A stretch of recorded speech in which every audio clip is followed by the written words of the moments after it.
Hey, I'm Shaye Wanner, and you are listening to Casual Cattle Conversations. If you are ready to explore different management practices and focus on improving your operation and the beef industry, this is the podcast for you. Welcome to the show. I'm so excited you are listening. Hey, folks, we are going all over the world today with Andrew Uden. And Andrew has been to Scotland, Australia, Russia, Brazil, New Zealand, and Africa, and also does some business in China. And he just brings a very unique perspective to the show where we are going to be talking about his experiences with all these countries and what key differences there are in agriculture and beef production in those countries compared to the United States. And let me tell you, it brings a whole new level of appreciation for what we have in the United States, but there are some really cool and innovative things happening elsewhere in the world as well. Now, before we dive into the episode, I know podcasting is growing. There are a lot of people interested in starting podcasting, and I am here to support it. So, if you are wondering if podcasting is right for you, I have a free resource called Do You Have Time for a Podcast, where it kind of breaks down about how long it's going to take you to do a podcast, whether that's weekly, monthly, twice a month. But this free resource kind of breaks it down to give you a better idea of if podcasting is something you can take on. So if that's something you're interested in, please head to my website, casualcattleconversations.com, and that link is in the show notes. But you can use the contact us form on there, and you can send me a message and it'll go straight to my inbox. So if you want that, if you're interested in podcasting, but you're not sure if you have time, send me a message and I'll send you a free resource. But with that, let's visit with Andrew. Andrew, I'm excited to have you back on the podcast. I know we got to talk about your company earlier on in the year. But for those listeners who maybe missed that episode, do you just want to start out and give a brief background about who you are and kind of what you're doing before we dive into kind of your experiences overseas? Yeah, so I'm Andrew Uden. Grew up in central Nebraska on a cow-calf and large commercial cattle feeding operation. My dad runs with several partners. I started working there when I was a kid and kind of fell in love with the cattle industry. We built a cow herd out of my sister and I's first 4-H heifers, and that grew and grew and grew, and that has been taken over by my sister and brother-in-law, but I still get to live out the joys of AIing everybody's cows for them in the spring. With my day job, I'm the CEO of Herd Dog, a company that makes biometric tracking tags for cattle, amongst many other things. So, yeah, I still live in kind of East Central Nebraska. Still spend a lot of time out on the family operations whenever I get a chance, and try and spend as much time as I can practically in the field with livestock. So, it's always been a passion and a joy of mine. Yeah, as we were talking before I hit record, you have a lot. You're just involved in a lot. You're in a lot of different arenas within the beef industry, which is cool. It gives you a unique perspective. And so I know, like I already mentioned, you have worked overseas. So do you want to talk a little bit about where you have worked in the beef industries overseas, or which countries you were kind of involved in their beef sectors? Yeah, so I guess my first big foray overseas was I took a year off. So I was studying animal science at the University of Nebraska, and wanted to kind of look deeper into international trade economics. And so I found an opportunity to go to Scotland and study for a semester under some agricultural kind of trade gurus. While I was there, I didn't get to do a lot of work in Scotland, but I certainly got to see a lot of cattle. Went to a lot of cattle shows, Angus, Highlands, some pretty exotic stuff. To the birthplace. Our family raises a lot of Angus cattle, so the kind of the birthplace of our family's cattle. And I grew up showing cattle, and it was completely different in the UK. There was no club calves. It was, here's the cattle as they are, and they had the bloodlines up on the screen going back 600 years. I thought that was really neat to kind of look at the history of what they did, and decided I wanted to dig deeper into a different country's industry. And so Got done with that course, and rather than coming back to the US, I went to Australia for 7 months. I had two internships lined up when I left Scotland. The first one was in Western Victoria, um, west of Melbourne, about 2 hours on a ranch called Wollongong, owned by the Tamania Angus Corporation. I was kind of just an all hands intern. They were setting up a huge new donor program with some of their top genetics. It's an Angus seed stock operation. I think they run about 5,000 cows when I was there. The things I thought I really wanted to dig into where they were a savory grazing hub. If you're familiar with Allen Savory and intensive rotational grazing, we moved mobs of 600 cows every 2 days. So I'd zip around on a motorbike, and we'd be moving these paddocks and these pinwheels, which I'd never experienced in central Nebraska. Big open pastures. We rotate every couple of weeks or every month. We're rotating every 48 hours on the dot. And if you don't, those cows will just ruin that pasture because you're only on about a 40-acre pasture with 600 cows. So it's really intense management and monitoring. On top of the genetics, they were an early adopter of genomics. So I kind of got a whole window into being able to do that. And we ran 5,000 cows with like 4 people. So it was also on a seed stock cow calf operation with intensive grazing. So it was all about the right infrastructure, the right workflow. Very innovative family. We did a lot of conservation work as well, and that kind of really reignited my passion for what are things I can bring home. Obviously they don't do everything perfect. There's certainly big things that I saw that I may not do the same as they do, but it kind of opened my eyes into what we can learn from each other and certainly teach each other. We run a small bull development operation here in central Nebraska that I worked on when I was in high school. How we supplement bulls versus how they supplement bulls to get them ready for sales is completely different. And so I think that was the one thing maybe I was able to contribute as an intern, other than cheap labor, was hey, here's a different way to supplement bulls. Here's a different level of protein in the ration. And being innovative, they listened, and we tried it out on a couple mobs, and it was I think it was educational. um, from there, I went up to Northern Australia, worked for a company called AACO.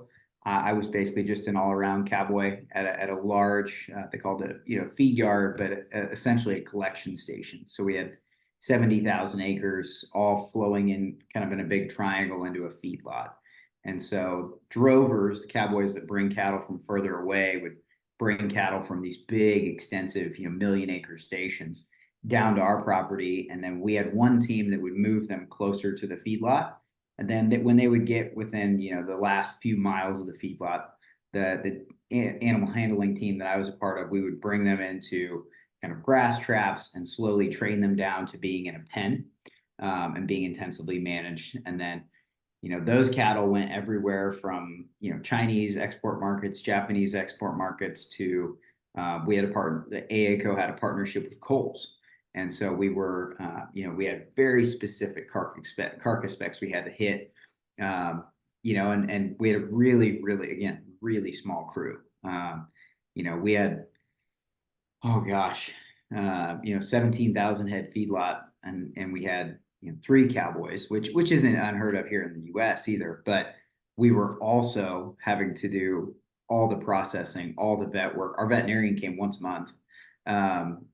All the processing, all the vet work, and we were expected to go out on grass and gather cattle every day. And so you're kind of doing twice the workload of a cowboy here in the U.S. But they've built the infrastructure for that. They've tried to make it easy so that you can kind of mentally switch back and forth. And so operating at scale and being able to do it efficiently was the things you learn from the big corporate environments. Different wild exotic cattle.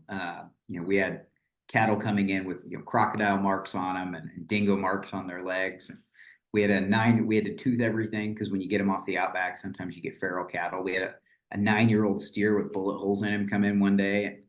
my boss just let him back out into the outback, said he's earned his right to live. We couldn't put him in the food chain. So, Right. Yeah. he said, well, he's earned his right. He's earned his way. So let him go. And, just different mindset. So, came back, finished my degree, got invited with from Russian Angus Genetics to come over. I did a lot of breeding in college to help pay for school, a lot of AI work. And so we had a guy who worked for our feedlot who was running Russian Angus Genetics in Kaluga, Russia. He invited me to come over. They were building a new ranch. And so I went for a summer, about 3 months, and we just did a very intensive breeding program. I think I was there to set up all the cedars. We did a lot of bull quarantine. We had heifers coming in. They'd got there like the week before I got there. So I guess we all had culture shock. But, once we got them all cedered and ready to go, we were literally building paddocks as we were breeding heifers. And so the main boss, Eric, he would go out and mow paddocks. And we had 2 fencing teams fencing that pasture while we were breeding the heifers that were going to go on that pasture the very next day. So building as we went, trying to get up to the scale that this ranch could hold.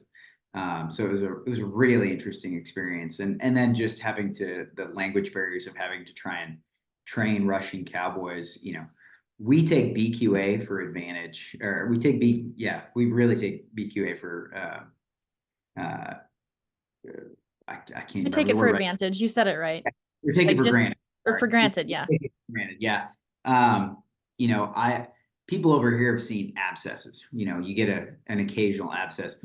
I've seen 200 calves with neck abscesses because you line up a vet crew of Russian cowboys and here's a shoot, go vaccinate them, and they use the same needle on 200 head and it had a bend in it on the very first head. And they didn't change it because they never, I haven't changed a needle. Needle costs money. And you go back 3 days later and every single calf has an abscess and you've got to run them all back through the chute and drain them all and give them a new shot. And, it was that educational uptake that just takes so much time. At the same time, it was gorgeous, a lot of resources, abundance of water where we were. We were south of a city called Voronezh, near the Ukrainian border where they're having some conflict right now. But big, beautiful hay meadows, good crop ground. The hill country actually looked almost identical to the sand hills. So I was taking pictures and sending them back home. My dad's like, "Are you sure you're in Russia?" So, great experience there. And then kind of some of my recent forays, during COVID or pre-COVID, I had a tech company. I got to go to Brazil and Australia again, New Zealand, working for that tech company and kind of working with producers in all those countries to implement new technology. I saw cattle breeding stations in Brazil where, they had bulls that they were valuing well over, $1 million a bull. I just saw, in fact, a company I had sold some tags to back in the day. They bought a cow called Valin. I think it's Viatina. Yeah, have you heard of this? I saw an article about her. Yeah, most expensive cow in the world. Millions and millions of dollars on this one female. And I realize exactly where she's going. She's going to a breeding station. She'll never be bred by a bull. They're going to do IVF on her whole life. All of her daughters will have IVF on them their whole life. All of her sons will be collected. And within about 2 or 3 generations, they'll create a huge number of bulls to go out into the industry. And their goal is with these big breeding groups is basically to shift the entire breeding group up every 10 years. And so they just keep stair-stepping their way to better genetics. And they're so organized, they can do that. I don't necessarily see the big threat of Brazil catching up on US beef quality. We have an amazing beef system here in the United States. Our genetics are phenomenal. Our producers have generational knowledge that you just can't get in a lot of other parts of the world. Obviously, Australia has it, Europe has it, but these developing parts of the world, there's just going to have to be generations of cattlemen to figure that out, right? But they can catch up really quickly in the pounds game. They can, if they have a really inefficient Brahman cow, and they buy, like this Viatina 19 cow that's worth millions of dollars, and she's more efficient and more fertile, they can make their whole herd more efficient and more fertile really quickly. So that's where like centralized organization is just so amazing, but it also kind of takes away the independent cattle producer spirit to a large degree. And then, yeah, my last two forays, I guess, I was building large scale operations in Africa. So we were doing a lot of cropping operations, but we also did a lot of genetic work, consulting. I've tested more cows for brucellosis because brucellosis is endemic over there. Foot and mouth is endemic. East Coast fever is endemic. Rift Valley fever is endemic. Like, you just spend all of your time with your clients testing their cattle to see what they're actually even capable of. And when you find a clean herd, like there's a phenomenal herd in north central Kenya that was kind of built by the white Kenyans, but they ringed it with a national park so that they are biosecure to all the other cattle in Kenya. And they're one of the only national parks that tries to keep water buffalo out of the park. Everybody loves taking a picture of water buffalo, but they're the carrier for all these diseases. And so they've built this really biosecure herd that they now ship genetics all over the world. They're an elite Baran producer that they're shipping genetics to Australia and South Africa and Brazil. So you can see really good examples of what they can do when they get organized and they learn to control those diseases. And so that was the vast majority of my time there was, trying to get them to breed better genetics, working with companies like Select Sires and Urus and getting artificial insemination in there so they can get better faster.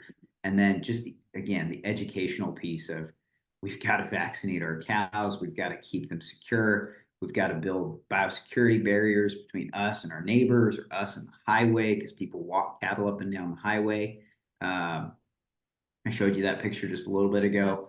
At the same time, they're ingenious. They don't have a lot of resources. They also find a way to get their cattle to market. They also find a way to make at least some money off their cattle. And so they do have this entrepreneurial spirit that you have to applaud. That the amount of effort they're willing to put in, the amount of work they're willing to put in to try and get better. So yeah, had a lot of experience kind of around the world. I still occasionally dabble in some beef trade and embryo trade to China. I've got really good partners kind of over in that region, and they're always looking out for better products from the U.S., whether it's embryos or beef. There's a lot of beef trade going to China right now through big and small companies alike. And so I've actually worked with a group in Colorado to connect them with a bunch of Chinese buyers. It's a much small packing plant operation in eastern Colorado that they want an outlet for some of the stuff they can't sell in the U.S. And normally you wouldn't have the scale to do that because the big buyers in China are buying from the big buyers here.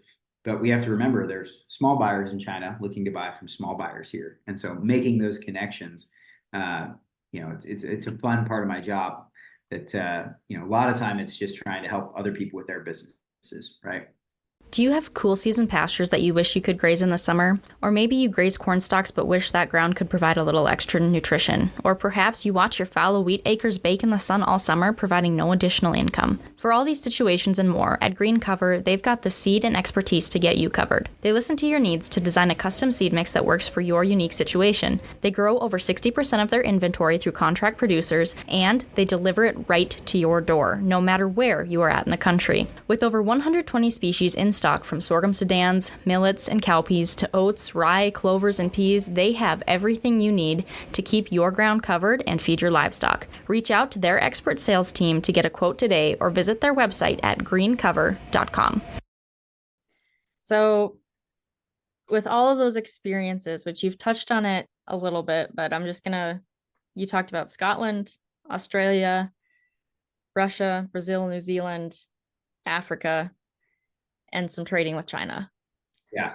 And so with all of those experiences that you've had and continue to have, what have you started to appreciate more about the U.S. beef industry and being able to ranch in Nebraska?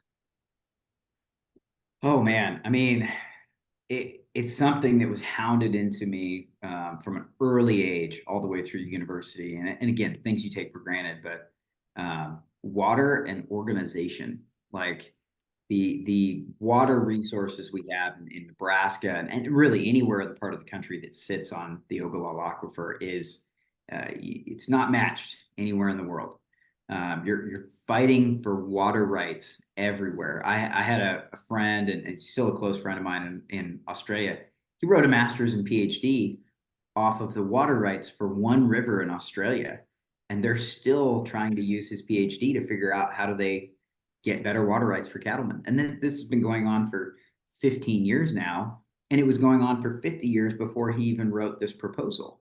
You know, we have some minor disputes about rivers here in Nebraska, and they're not minor. They can be pretty large at times, but this one river is like their version of the Mississippi, and yet it's not a very big river. And over here, you know, if you come to Nebraska, we got a lot of big rivers all over the place, and we have groundwater, and we have good rainfall. Like the sandhills produces so much biomass, and we're able to use that ground to produce a lot of calves really close to these really fertile valleys that produce a lot of grain.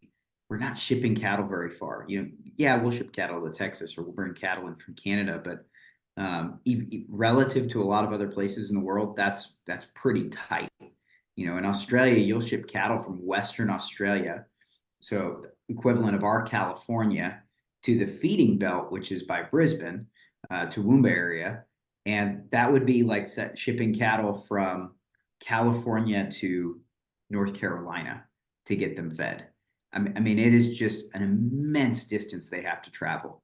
And so you just, you know, we take it for granted, but we have all the water, we have all the resources in really tight areas.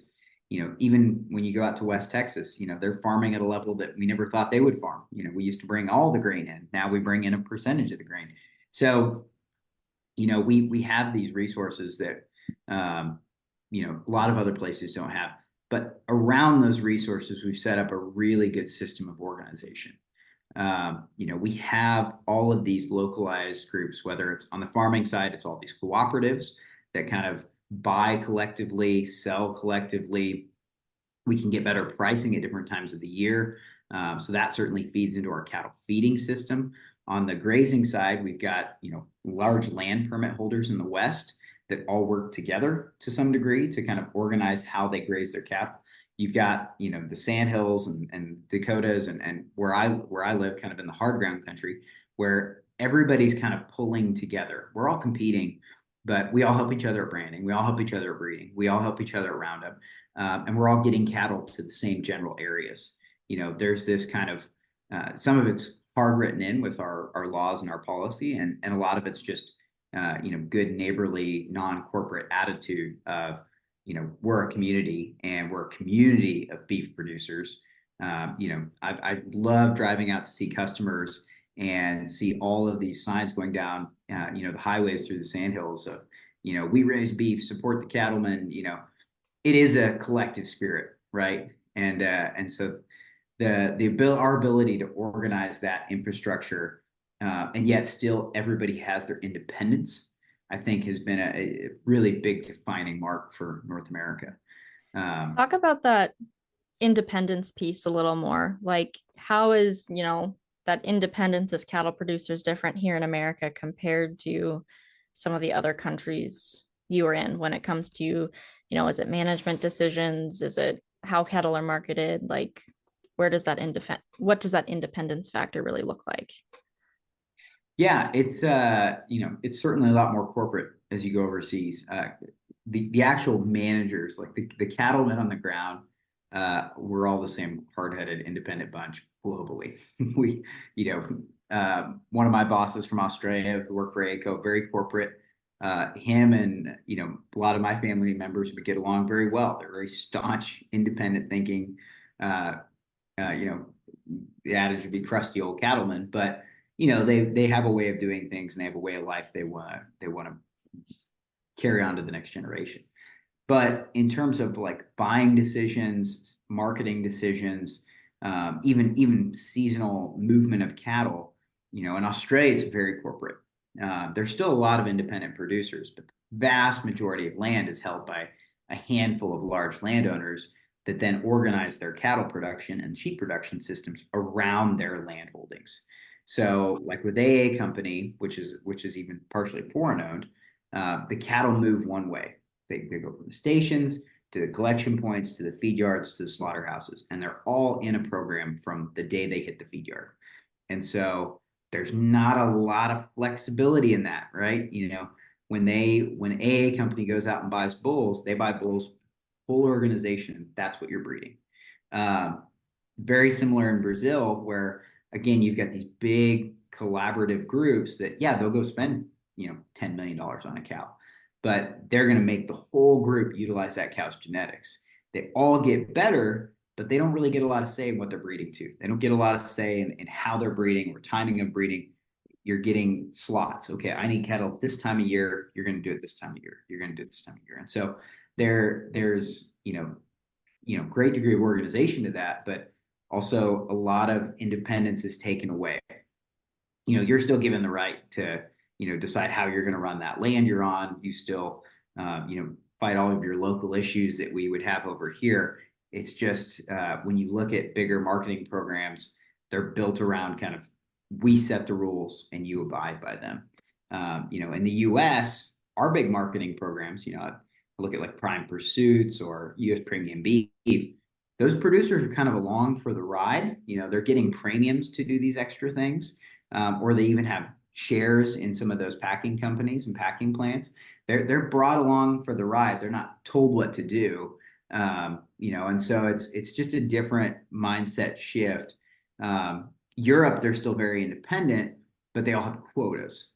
You get certain quotas of what you can produce, and so they've had to breed their animals. If your quota is so many animals a year of production off of how much land you own, you're going to breed monstrously big animals because you're still selling beef by the pound. If your quota is milk fat, you're going to breed tiny little efficient cows that have huge milk fat. Nobody ever really takes into question, are these the right cows for my environment? Because the government dictates what you can produce.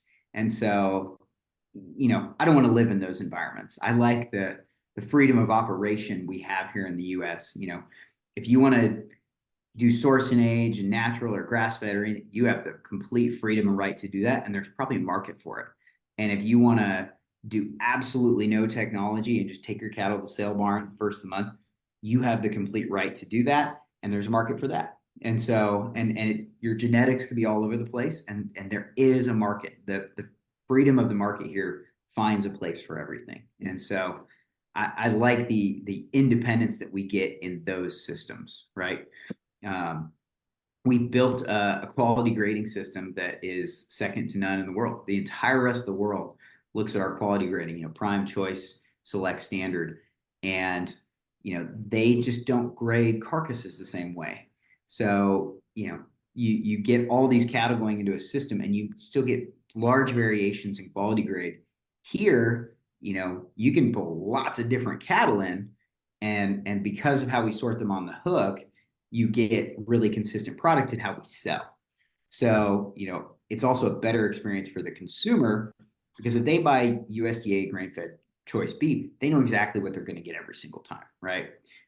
Versus if you just go to, and I don't want to pick on it, but if you go to a random grocery store that has their own supply chain in Australia, they're buying all the same cattle, the same general age, maybe from the same area, but just genetically speaking, cattle have differences. And they're buying everything, so you're going to see differences in the meat case. That can be challenging for the consumers to always get the great eating experience that we can deliver here. All of that's really interesting, and I'm already a lot more appreciative of the opportunities that we have as cattle producers. You touched on, especially when you were in Australia, about the efficiency standpoint. It sounds like from a labor perspective more than anything. I mean, and I know Australia, there's a lot of progressive people over there too, but as the United States beef producers, we really call ourselves, pride ourselves on how efficient we are at raising beef. So do you want to talk about what efficiency looks like in Australia compared to here a little more? Well, it's kind of efficiency of economy in all ways, right? Australia is the same size as the continental United States. Their most productive ground is within about 100 miles of the coast nationwide. There's some really good pockets internally as well, but kind of a general rule of thumb. They've got 25 million people, I think, today, somewhere in that ballpark. And they would have the same ratios we have. So you think about in the US, it's 1% of people are involved in ag. It might be slightly more in Australia, but not much better. But when you're taking, 1% of 350 million versus 1% of 25 million, that's not very many people. And you've got to produce a lot of beef. And they have competing, they've got sheep, they've got cropping, same thing. And so they're producing a lot of cattle. They're not quite as big as we are from a global beef production standpoint, but they export a lot. 80% of their industry is going into export versus ours, it's 20% of our industry is going to exports. So, like I said, everywhere I worked, we had to do, what would be one job in the US, you might be doing 2 or 3 different jobs in Australia. And so they've invested a lot of money into infrastructure. You can pour a lot of concrete if you can save a guy, and you can make it easier on that guy to go from here or there, good weather or bad weather. So you're not asking them to also overcome, infrastructure challenges on their operations. So that's made them a lot more efficient, right? We had every feed yard I worked in had, drover's alley access that, we had auto gates, we had all sorts of stuff so that we weren't wasting these kind of little 15 minutes here and there all throughout the day. That adds up over the course of, months or years. That little bit of efficiency really builds your team to be better. There's also a lot more just kind of open communication throughout the team. Like we all wore radios. That was pretty common. So we all knew what was going on everywhere at all times. There wasn't this kind of miscommunication. Oh, where's this guy or where's this guy or what cattle are we moving? We all knew. We didn't have an excuse not to know. That necessarily didn't mean we got to talk on the radio, but we all knew what was going on. But and then they just embraced technology. They embraced technology really early. So like the guys I worked for at Tamania, they realized they were going to either have to have more cows or more collaborators. So right as the, people were starting to do collaboration here, the really big bull producers in the US, whether it's Jorgensen's or Leachman's or Schaefer, a lot of these guys do this now. They were doing that in Australia, but they were doing it with guaranteed market buyback programs on any cattle that didn't make the sale, heifer buyback and development programs. They were like one step ahead. Now our systems are getting there today, but they were doing this 14 years ago. So they were just one step ahead on that front.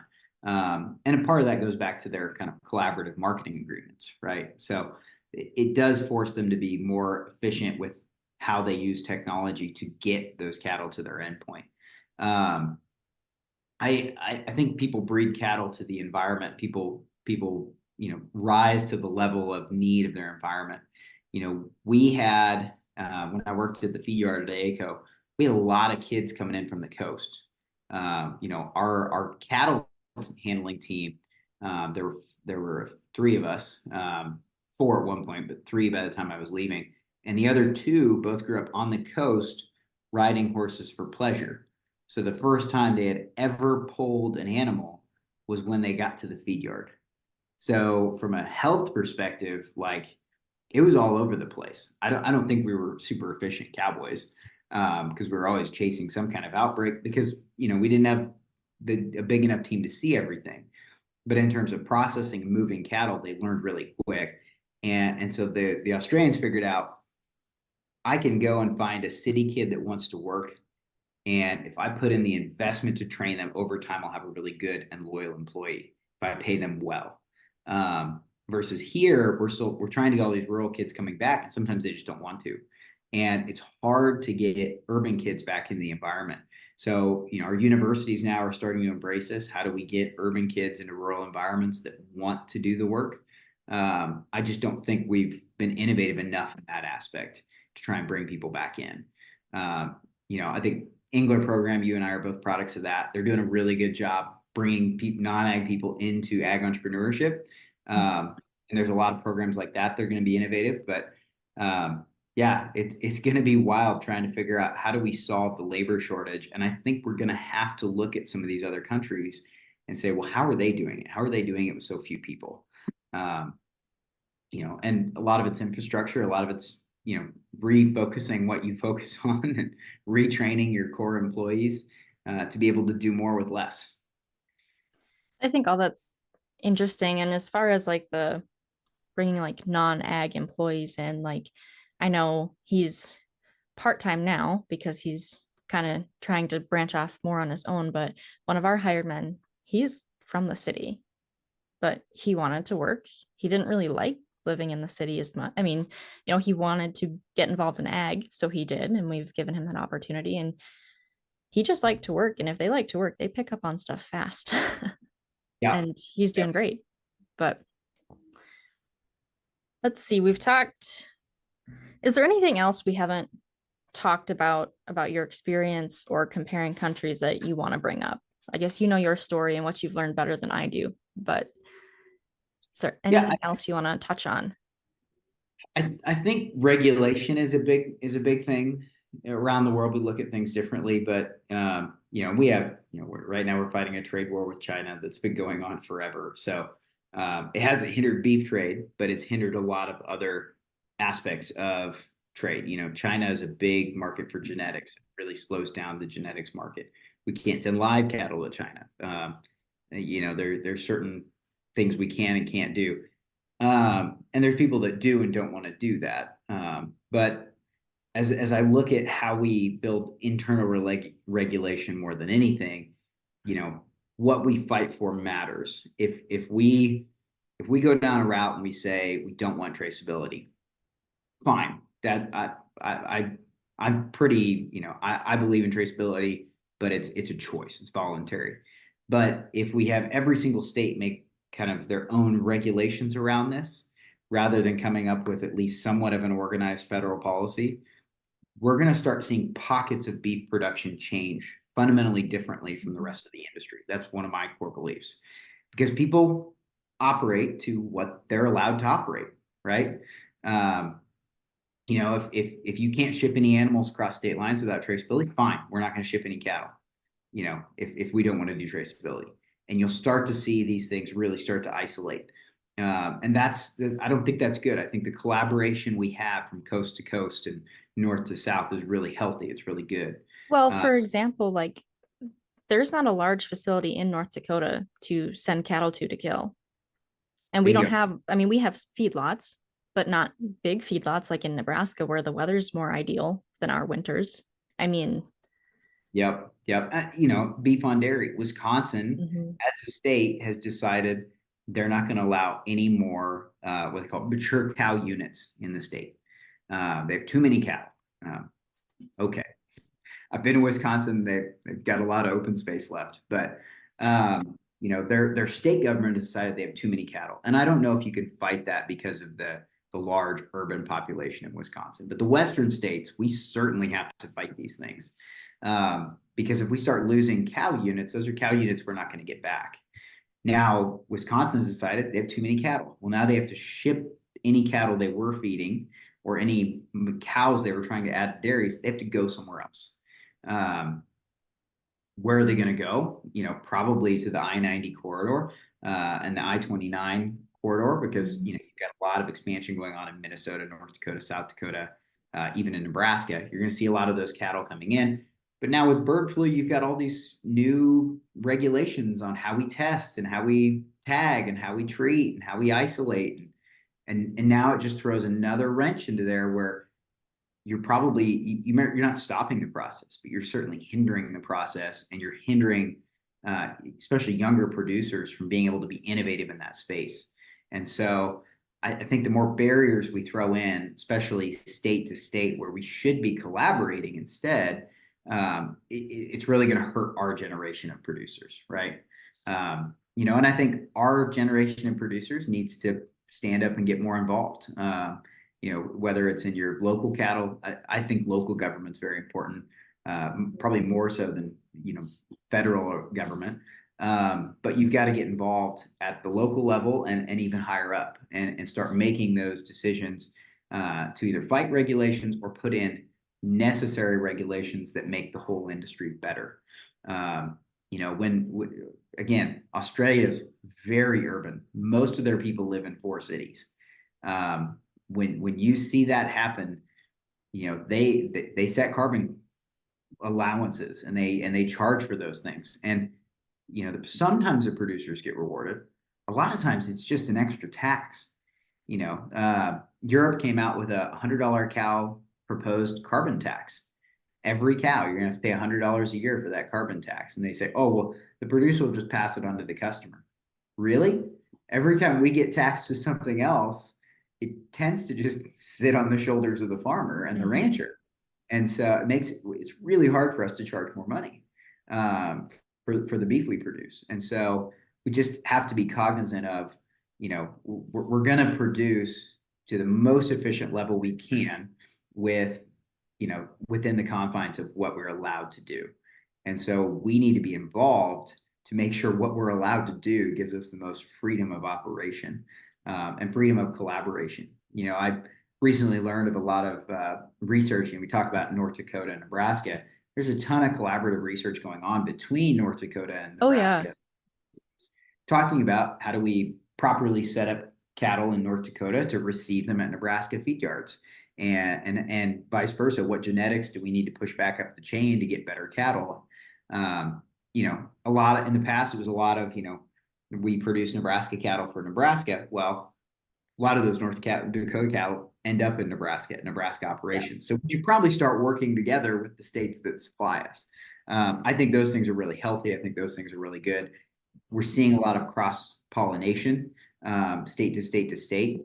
I think if you've got the opportunity as a cattleman to go overseas and see how people do things differently and kind of cross-pollinate with cattlemen from those countries, that's a huge resource. A lot of my travel made me who I am today. It affects my management decisions. I come up with new ideas all the time. In Russia, for example, we had to breed 3,600 head in 6 days. That's a lot of breeding with 2 breeding boxes. And we have 1 chute. So we figured out how to split a chute going different ways into, 4 breeding stalls simultaneously. And how do we do that in a way that doesn't affect, semen transfer, doesn't affect your breeding efficacy, and we figured that out in Russia with a bunch of baling wire and panels, so, you think outside the box really quickly and you figure out how to do things differently. And so I think producers that can go and interact with those people, it's really healthy. There's a lot of programs to do this, but, I also tell people just go show up and do it. When I was in Scotland, I like scoured the local newspaper, and the Aberdeen Angus Society, I was in Aberdeen, Scotland, was having a meeting. So I went, just kind of sat in the back. They said, "Oh, you're from America." So then you strike a conversation. We're having a cattle show. Come out and see my farm, and then you start to really get into, how are you producing? Why are you doing this? What is causing you to produce in this way, whether it's regulation or environment or whatever, or land ownership. Land ownership's a big thing. There's a lot of parts of the world where you cannot own land. You just have the right to access the land for so many years. That really stifles innovation. We have some of that with BLM in the Western states, but we still, compared to other parts of the world, we have a lot of freedom with BLM. I think we forget that. They're dictating more and more every day, but in all of Africa, a lot of South America, they dictate exactly what you can do.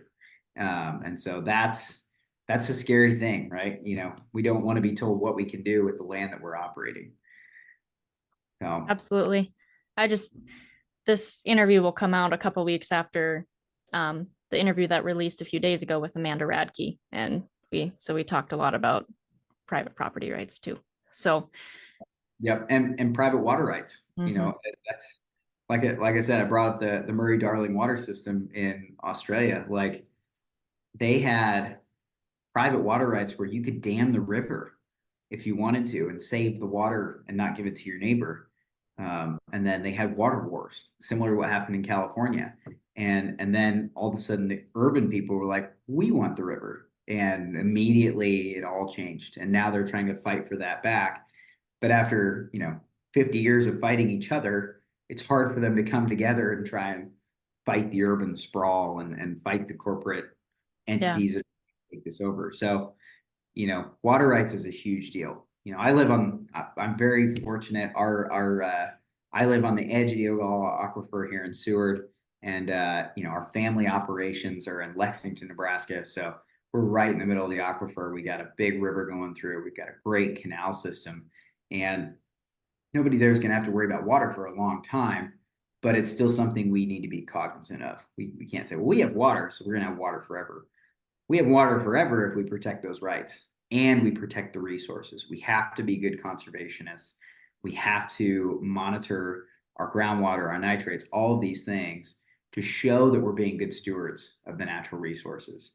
I do believe that ranchers and cattlemen are some of the best stewards of those resources, but there's bad actors all over, and there's a certain level of self-policing that we need to do to show that we are progressive and proactive.